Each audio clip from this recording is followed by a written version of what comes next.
Hello दोस्तों, नमस्कार। स्वागत है आप सभी लोगों का स्टडी आईक्यू पर। दोस्तों, स्टडी आईक्यू के साथ आप लोग जुड़ चुके हैं और मैं शुभम सरथालिया एक और टॉपिक पे, एक और विषय पे बात करने के लिए आ चुका हूँ। दोस्तों, जो टॉपिक जिस पे हम अभी डिस्कशन करने वाले हैं भैया, वो एक्चुअली दो स्टेट्स जो है उनसे संबंध रखता है। तो भैया, टॉपिक का नाम है steps beyond conventional approach to save Mahanadi. तो भैया जी, महानदी जो है ये दो स्टेट से होकर के गुजरती है। उड़ीसा, छत्तीसगढ़ जो है वो प्रमुख स्टेट जहां से ये होकर के गुजरती है। उनके बीच में खींचातानी जो है वो लंबे समय से बनी हुई है इस महानदी के वाटर शेयरिंग को लेकर के। और एक्चुअल में प्रॉब्लम इतनी सीरियस होती जा रही है कि महानदी का पानी जो है वो धीरे धीरे सूखता जा रहा है। और अगर कोई कॉन्क्रीट स्टेप्स नहीं लिए गए इस कंसर्न में, तो बहुत जल्दी महानदी जो है वो नदी के बजाय एक छोटा सा पानी का नाला बन करके रह जाएगी। इस विषय पे जो है हम बात जो है वो करने वाले हैं। दोस्तों, उड़ीसा स्टेट एग्जाम्स की या फिर छत्तीसगढ़ स्टेट एग्जाम्स की अगर आप तैयारी कर रहे हैं, तो आपके लिए ये आर्टिकल बहुत इंपॉर्टेंट होने वाला है। और आपके लिए हमारे special courses Orissa state exams के लिए और छत्तीसगढ़ स्टेट एग्जाम्स के लिए अवेलेबल है। डेफिनेटली इन कोर्सेज में जो है वो एनरोल करें और अपनी प्रिपरेशन को बेहतर बनाएं। और दोस्तों, स्टडी आईक्यू की जन्माष्टमी सेल का जो है वो लाभ उठाएं और मैसिव डिस्काउंट जो है वो प्राप्त करें। तो भैया जी, आर्टिकल जो है वो बात करता है sharing of Mahanadi river. Mahanadi का पानी जो है वो किस तरीके से उड़ीसा और छत्तीसगढ़ के बीच में एक विवाद का विषय बना हुआ है, एक झगड़े का कारण बना हुआ है। Sharing of Mahanadi river has been a bone of contention between Orissa and Chhattisgarh. Odisha is now increasingly showing its resentment to the center for not intervening and resolving the water dispute। तो भैया जी, दोनों के बीच में लड़ाई का कारण जो है वो ये महानदी का वाटर शेयरिंग जो है वो बना हुआ है। और उड़ीसा जो है ये बार बार नाराजगी जाहिर कर रहा है कि भैया केंद्र जो है वो कोई भी दखल अंदाजी नहीं कर रहा है, ताकि इन दोनों ही राज्यों के बीच में जो ये कॉन्फ्लिक्ट चल रहा है इसका कोई सॉल्यूशन जो है वो निकल करके आए। ठीक है जी। दोस्तों, कॉन्फ्लिक्ट जो है वो एक्चुअल में 2016 में शुरू हुआ था। 2016 में ये कॉन्फ्लिक्ट जो है वो शुरू हुआ था, when Odisha alleged that existing and proposed dams and barrages in Chhattisgarh will dry up the river downstream and affect Odisha people's industries and ecology। भैया जी, 2016 में इस पूरी की पूरी समस्या को लेकर के विवाद जो है वो खड़ा हुआ, जब ओडिशा ने ये आरोप लगाना शुरू किए कि भैया महानदी जो है उसके ऊपर छत्तीसगढ़ द्वारा जो भी बांध परियोजनाएं और बैराज बनाए जा रहे हैं, उससे नदी के बहाव में बहुत ज्यादा फर्क पड़ेगा। और ओडिशा तक पहुंचते पहुंचते महानदी जो है उसका पानी काफी हद तक इस्तेमाल हो चुका होगा या सूख चुका होगा, जिस वजह से ओडिशा के लोग और वहां की इंडस्ट्रीज और वहां की परिस्थिति की इकोलॉजी जो है वो बुरी तरह से प्रभावित होगी। तो 2016 में ये कॉन्फ्लिक्ट जो है ये पूरा का पूरा शुरू हुआ था। दोस्तों, Chhattisgarh has around 2000 dams and barrages on the river. Chhattisgarh के अंदर करीब 2000 से ज्यादा बांध और बैराज है जो कि इस नदी के ऊपर बने हुए हैं। मगर द बोन ऑफ कंटेंशन, विवाद का कारण, इस पूरे के पूरे झगड़े का जो मुख्य कारण है वो 12 इरिगेशन या सिंचाई परियोजनाएं हैं। ये कौन सी है भैया? Ravishankar Sagar dam, Hasdeo Bango dam, Murumsilli dam, Tandula dam, Sondur dam, Dudhawa reservoir, Ghonga dam, Ghorang reservoir और मोगरा बैराज, मोनियारी टंक और कोदार रिजर्वायर। तो भैया जी, ये 12 सिंचाई परियोजनाएं जो हैं वो एक मुख्य कारण है इस पूरी की पूरी कॉन्फ्लिक्ट का, जो उड़ीसा और छत्तीसगढ़ के बीच में निरंतर बनी हुई है। क्या हुआ दोस्तों, ऑलरेडी 2000 डैम्स तो थे ही, फिर ये 12 परियोजनाओं की प्रॉब्लम क्या है भैया? ओडिशा का कहना है कि भैया ये जो डैम्स हैं ये बनाए तो इरिगेशन प्रोजेक्ट्स के रूप में है।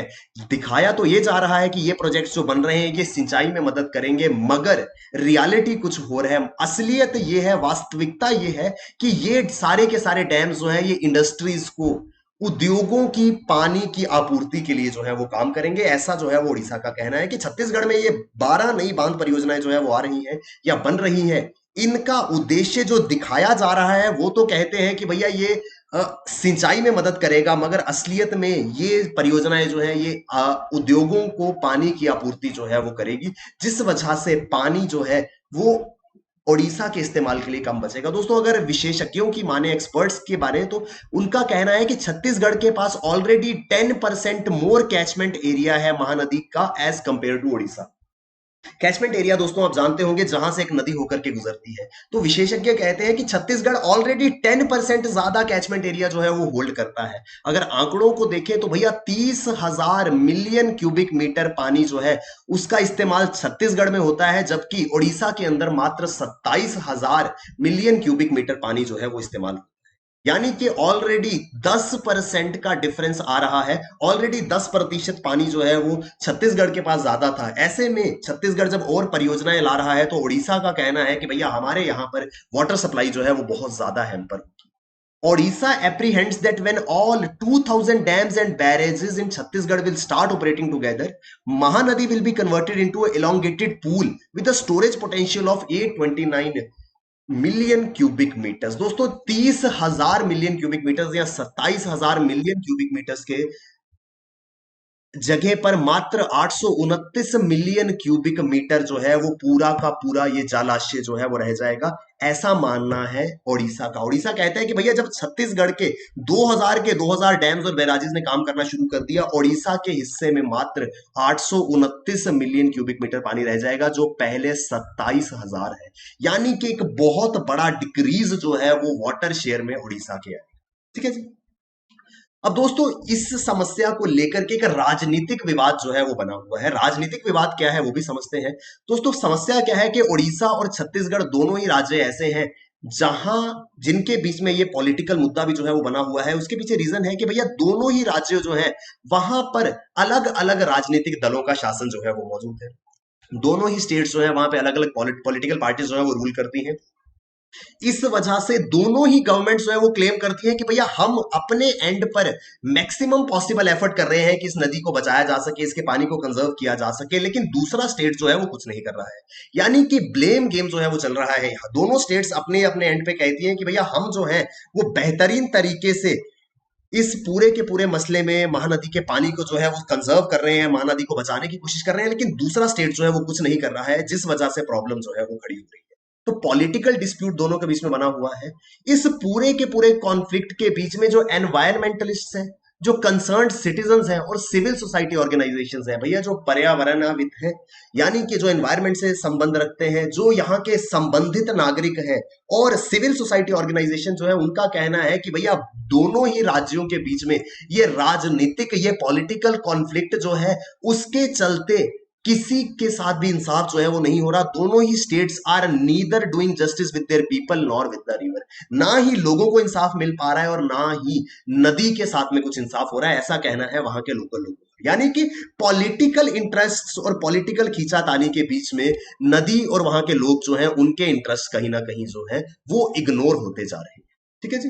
दोस्तों अब समस्या जो है वो काफी गहरी थी कि भैया पानी की समस्या है। आप जानते हैं दोस्तों रिवर जो है, नदियां जो है वो एक बहुत महत्वपूर्ण रोल प्ले करती हैं किसी भी स्टेट की इकोनॉमी में, वहां के जीवन में नदियों का एक अहम रोल है। अब ऐसी सिचुएशन जब आई कि भैया उड़ीसा और छत्तीसगढ़ के बीच में निरंतर इस प्रकार का विवाद जो है वो चल रहा था, तो मार्च 2018 में 12 मार्च 2018 में महानदी वाटर डिस्प्यूट ट्राइब्यूनल जो है वो बनाया गया, inter state river water disputes act 1956 के अंतर्गत।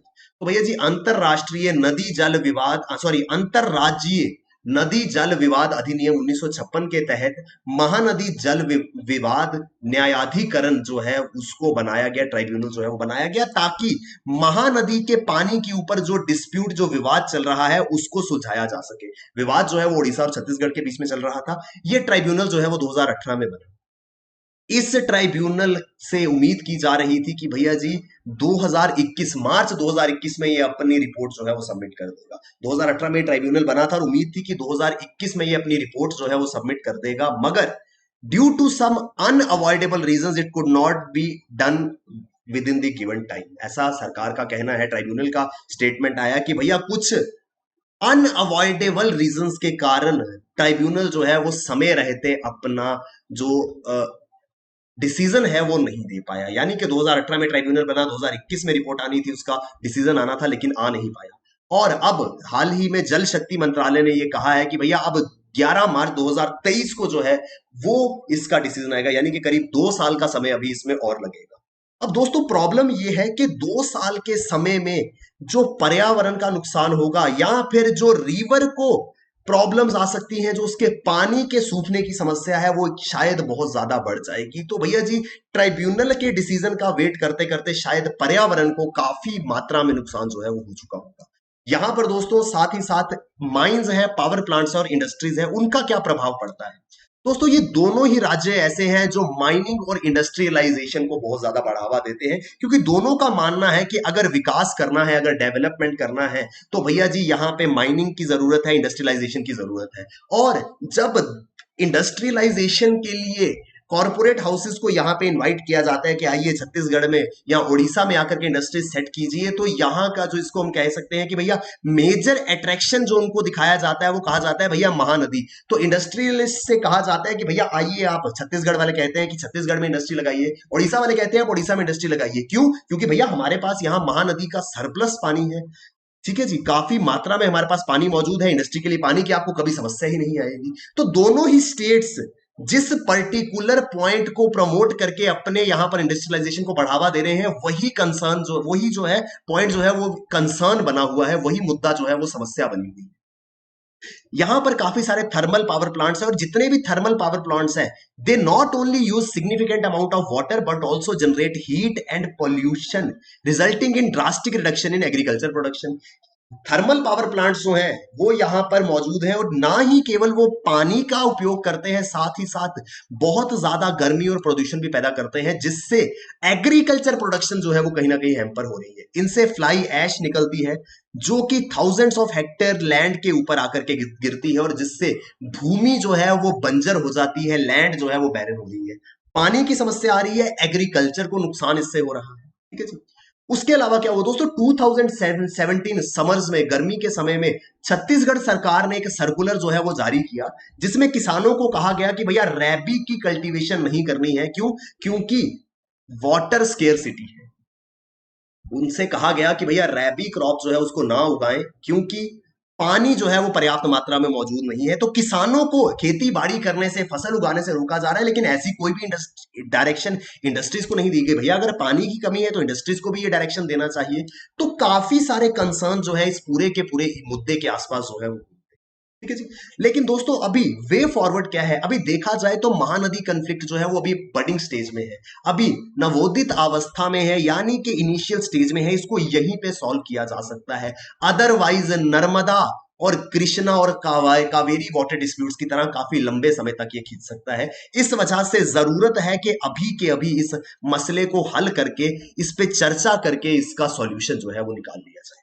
दोस्तों एक समस्या और आती है ऐसी सिचुएशन में, जब भी इस तरीके का रिवर वाटर डिस्प्यूट होता है, तो पानी की शेयरिंग को लेकर के दो राज्य जो हैं वो आपस में भिड़ते हैं, लेकिन इकोलॉजिकल कंसर्न्स जो हैं उनको कोई भी ध्यान में नहीं लाता। Ecological concerns and concerns emerging from climate change, भैया परिस्थितिकी तंत्र और जलवायु में जो परिवर्तन हो रहा है, उससे जो नुकसान हो रहे हैं उसके बारे में कोई नहीं सोच रहा। ना शायद छत्तीसगढ़ सोच रहा है, ना उड़ीसा सोच रहा है। दोनों के दिमाग में क्या है कि भैया मुझे पानी कम मिल रहा है, मुझे पानी कम मिल रहा है। लेकिन इस पूरी की पूरी समस्या के पीछे जो क्लाइमेट चेंज हो रहा है उसको मेन प्रॉब्लम के रूप में कंसीडर करना होगा, उसको सेंट्रल स्टेज में लेकर के आना होगा। अदरवाइज हम पानी के लिए लड़ते रहेंगे और हमारा क्लाइमेट जो है वो बुरी तरह से प्रभावित हो जाएगा। ठीक है जी। अब वे फॉरवर्ड सॉल्यूशन क्या है दोस्तों? एक सिंपल सॉल्यूशन है, a large central budget with state share and long term plan like that of Ganga rejuvenation. जिस प्रकार से गंगा कायाकल्प परियोजना लाई गई थी, उसी के तर्ज पर महानदी को बचाने के लिए, महानदी रिजुविनेशन के लिए इस प्रकार का एक बड़ा प्लान और केंद्र और राज्यों की हिस्सेदारी से एक बड़े बजट की जरूरत है, ताकि इस महानदी के पानी को जो है वो बचाया जा सके। बात यहां पर छत्तीसगढ़ और बात यहां पे ओडिशा के अधिकारों की नहीं है, मात्र बात यहां पर एक इंपॉर्टेंट नदी की है, जो कि बहुत ज्यादा इंपॉर्टेंट है इस पूरे के पूरे इलाके की डेवलपमेंट की। दोस्तों issues with interstate water tribunal, ठीक है जी। तो जब भी इस प्रकार का कोई समस्या सामने आती है, दो राज्यों के बीच में इस प्रकार का कोई विवाद खड़ा होता है, तो इंटरस्टेट रिवर वाटर डिस्प्यूट्स जो है वो जो है उनको सॉल्व करने के लिए ट्राइब्यूनल जो है वो बनाया जाता है। इसके लिए इंटरस्टेट वाटर डिस्प्यूट्स एक्ट 1956 जो है वो बनाया गया है। इसके अनुसार, इसके प्रावधानों के अनुसार, जब भी दो राज्यों के बीच में इस प्रकार की कोई समस्या आती है, वाटर शेयरिंग को लेकर कोई प्रॉब्लम आती है, तो अगर केंद्र सरकार के ओपिनियन में, केंद्र सरकार की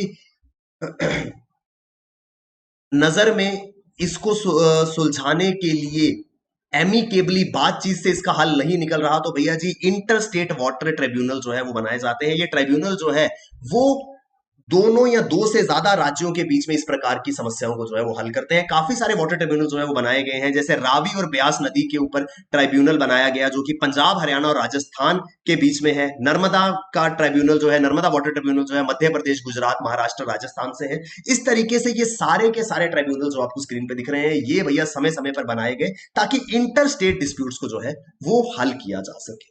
इस इंटर स्टेट डिस्प्यूट मैकेनिज्म को 2002 में जो है वो अमेंड किया गया था। सरकारिया कमीशन की रिकमेंडेशंस जो है, सिफारिशें जो है, उनको यहाँ पे शामिल किया गया था 2002 में। इसके अंदर सरकारिया कमीशन की रिकमेंडेशन जो है वो ऐड की गई थी, और जो अमेंडमेंट्स थी वो कहती थी कि भैया 3 साल के टाइम फ्रेम में, 3 साल की समय सीमा में ट्राइब्यूनल जो है उसको अपना डिसीजन जो है वो देना होगा। एक टाइम फ्रेम जो है वो एंटर कर दिया गया। तो दोस्तों ये है पूरा का पूरा एक डिस्प्यूट जो उड़ीसा और छत्तीसगढ़ के बीच में चल रहा है, और जिससे महानदी का पानी जो है वो कहीं ना कहीं सूखता चला जा रहा है। इसके विषय में बात करने की जरूरत जो है वो काफी ज्यादा है, और ट्राइब्यूनल के ऊपर सिर्फ निर्भर ना करके थोड़ा अलग जाकर के हमको जो है कोई से नए स्टेप्स जो है वो लेने होंगे, कुछ इनोवेटिव आइडियाज लेकर के आने होंगे, तभी ये समस्या जो है वो सुलझ पाएगी। ये है दोस्तों ये पूरा का पूरा न्यूज आर्टिकल। दोस्तों इसी महानदी के ऊपर प्रसिद्ध हीराकुंड बांध जो है वो बना हुआ है, आप शायद जानते होंगे।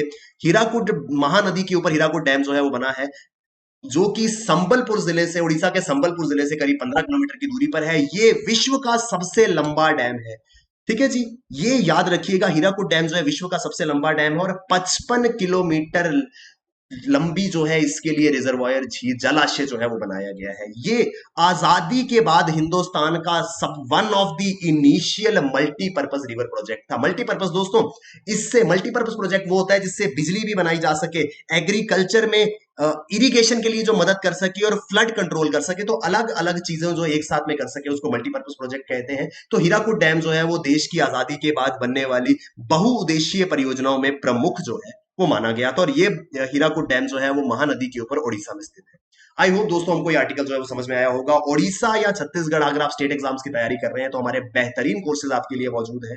इन कोर्सेज में एनरोल कीजिए, शानदार डिस्काउंट्स आपको मिल जाएंगे, क्योंकि हमारे सभी स्मार्ट कोर्सेज पर आपको मैसिव डिस्काउंट जन्माष्टमी सेल के अंतर्गत मिल रहे हैं। दोस्तों इसके सेल का जो है वो लाभ उठाएं और अपनी प्रेपरेशन को बेहतर बनाएं। थैंक यू वेरी मच दोस्तों, all the best, keep working hard, bye bye, take care, Jai Hind.